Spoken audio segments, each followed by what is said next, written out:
بسم اللہ الرحمن الرحیم۔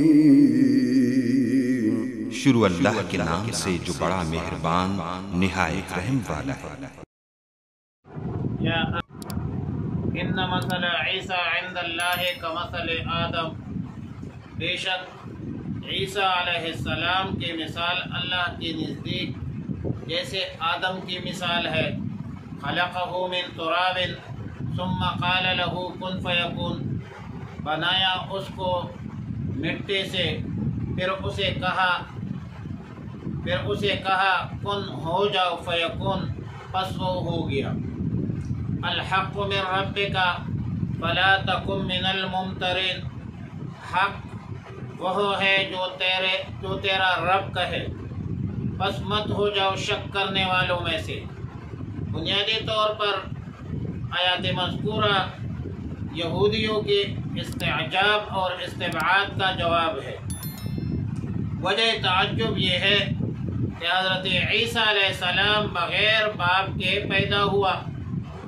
عام انسانوں کے تخلیق اور اس حوالے سے جو عادت مستمرہ ہے وہ یہ ہے کہ ماں باپ کے ملاپ سے بچہ پیدا ہوتا ہے، جبکہ حضرت عیسیٰ علیہ السلام بغیر باپ کے کلمہ کن پر اللہ نے اپنے قدرت سے پیدا کیا۔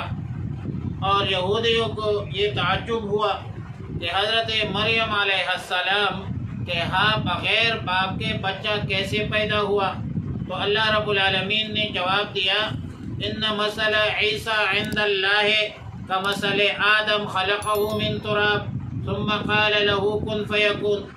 حضرت عیسیٰ علیہ السلام کا تو پھر بھی ماں تھی، حضرت آدم علیہ السلام کا تو نہ باپ تھا نہ ماں تھی، بلکہ سیدنا آدم علیہ السلام کی خلقت مٹی سے ہوئی، خلقہ من تراب، آدم کا پتلا بنایا آدم علیہ السلام کا، پھر اس میں روح پھونک دی گئی اور ماں باپ کے بغیر ایک جیتا جاگتا انسان معرض وجود میں آیا۔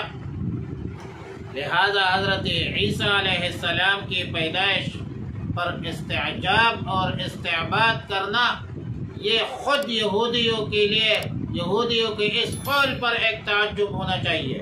یہ خود ایک امر تعجب ہے کہ اللہ کی قدرت کے یہ لوگ انکار کرتے ہیں۔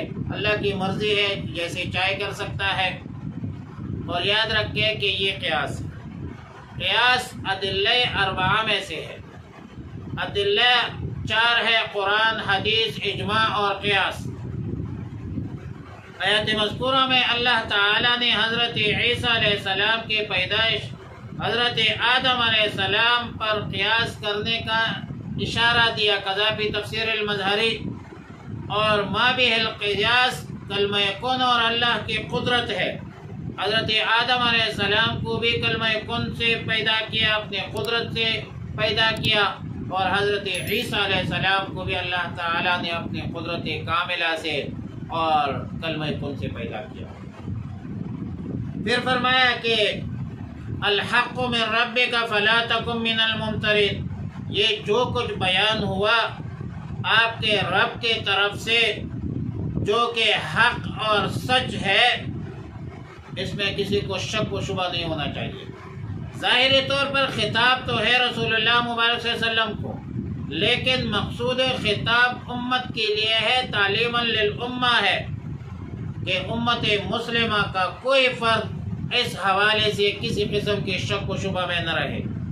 کما قال البغوی فی معالم التنزیل، الخطاب للنبی صلی اللہ علیہ وسلم والمراد امتہ، فمن حاجک فیہ من بعد ما جاءک من العلم، پس جو شخص ان کے بارے میں آپ سے جھگڑے اس کے بعد جو علم آپ کو پہنچ چکے ہے، آپ کے پاس جو علم آیا ہے، وَقُلْ کہہ دیجئے تعالوا ندعو ابناءنا وابناءکم ونساءنا ونساءکم وانفسنا وانفسکم، تو آپ فرما دیجئے کہ آؤ بلا دے ہم اپنے بیٹے تمہارے بیٹے، ہم اپنی عورتیں تمہاری عورتیں، ہم اپنی جان اور تمہاری جان، ثم نبتہل فنجعل لعنت اللہ علی الکاذبین، پھر التجا کرتے ہیں ہم سب اور لعنت کرے اللہ کی جھوٹوں پر اللہ کی لعنت کرتے ہیں۔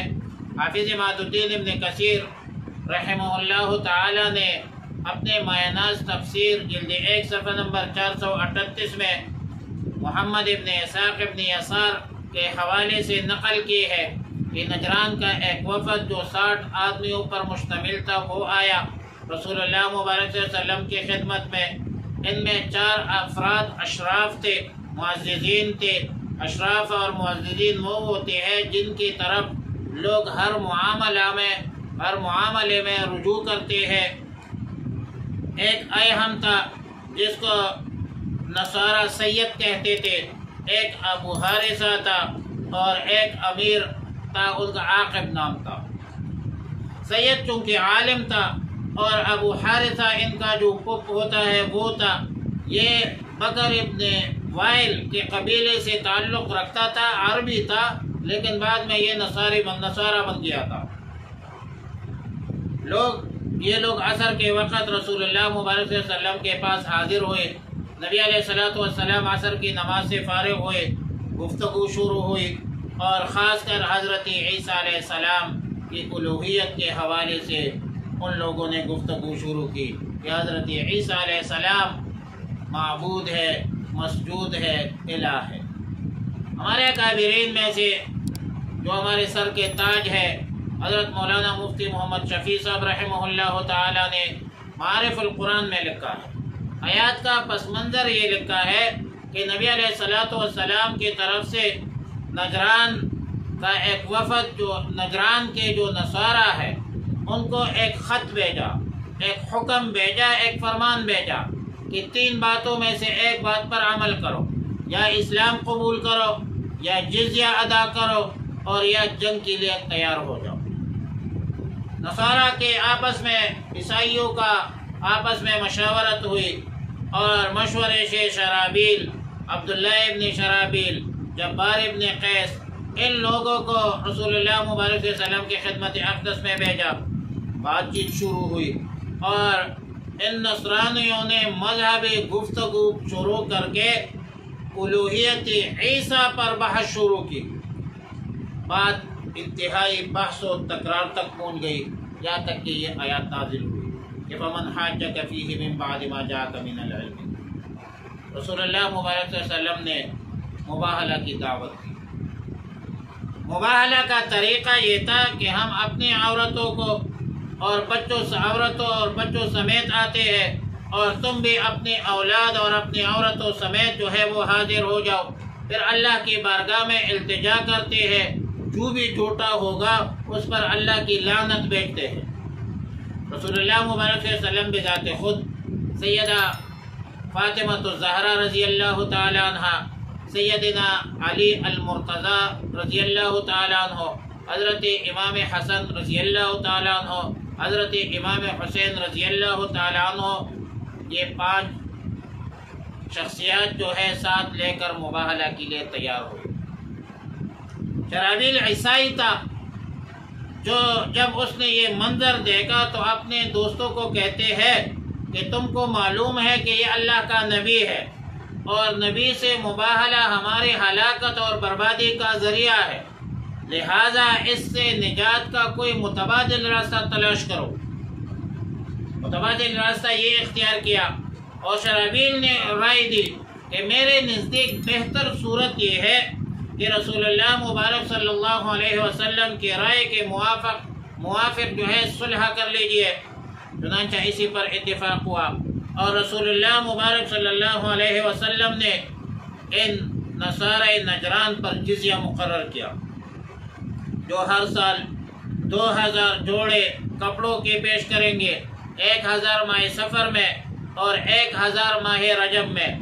نبی علیہ الصلوۃ والسلام نے بعد میں فرمایا کہ قسم ہے اس ذات کی جس کے قبض قدرت میں میری جان ہے، والذی نفس محمد بیدہ، اہل نجران پر عذاب منڈلا رہا تھا، اگر وہ مباہلہ کر لیتے تو مسخ کر دی جاتی، خنزیر بن جاتے اور اس کے سارے علاقے کو آگ لگ جاتی، جل جاتی یہ لوگ، یہاں تک کہ چرند پرند بھی درختوں پر نہ رہتے۔ ایک اور اہم بات کہ آیات مذکورہ میں ابناؤنا سے مراد صرف اولاد سلبی نہیں ہے، بلکہ اولاد عرفی بھی مراد ہے۔ اولاد ہو یا اولاد الاولاد ہو، سب پر عرف میں، سوسائٹی میں اولاد کا اطلاق ہوتا ہے۔ لہذا ابناءنا میں رسول اللہ مبارک صلی اللہ علیہ وسلم کے نواسے سیدنا حضرت امام حسن رضی اللہ تعالیٰ عنہ اور سیدنا حضرت امام حسین رضی اللہ تعالیٰ عنہ بھی شامل ہے۔ حضرت علی رضی اللہ تعالیٰ عنہ بئی معنی عرفی ابناءنا میں داخل ہے کہ نبی علیہ السلام نے حضرت علی کی بچپن سے پرورش کی، بہترین پرورش کے بچوں کی طرح پالا اور پورا خیال رکھا۔ لہذا ایسے بچوں پر اولاد کا اطلاق ہوتا ہے۔ اور ایک اور اہم بات کہ حضرت علی رضی اللہ تعالیٰ عنہ رسول اللہ مبارک صلی اللہ علیہ وسلم کے اولاد میں عرفاً داخل ہے، اور جب عرفاً داخل ہے حضرت علی رضی اللہ تعالیٰ عنہ کو ابناءنا سے خارج کرنا اور انفسنا میں داخل کرنا انصاف کا تقاضا نہیں ہے، اور پھر اس سے خلافت بلا فصل پر استدلال کرنا یہ کسی بھی زاویے سے درست نہیں ہے۔ آپ ابناؤنا سے خارج کریں حضرت علی رضی اللہ تعالیٰ عنہ کو اور انفسنا میں داخل کریں، یہ کون سا منطق ہے بھائی؟ ان ھذا لہو القصص الحق، بلا شبہ یہ حق اور سچ قصے ہے۔ وما من الہ الا اللہ، اور کوئی معبود نہیں اللہ کے سوا کوئی معبود نہیں۔ وان اللہ لہو العزیز الحکیم، بے شک اللہ رب العالمین زبردست ہے اور حکمت والا ہے۔ وان تولوا، اگر روگردانی کرتے ہیں، تو اللہ رب العالمین فإن اللہ علیم بالمفسدین، اللہ رب العالمین فساد کرنے والوں کو خوب جانتا ہے، اور جو فساد کرتے ہیں اللہ اس کو خوب جانتے ہیں۔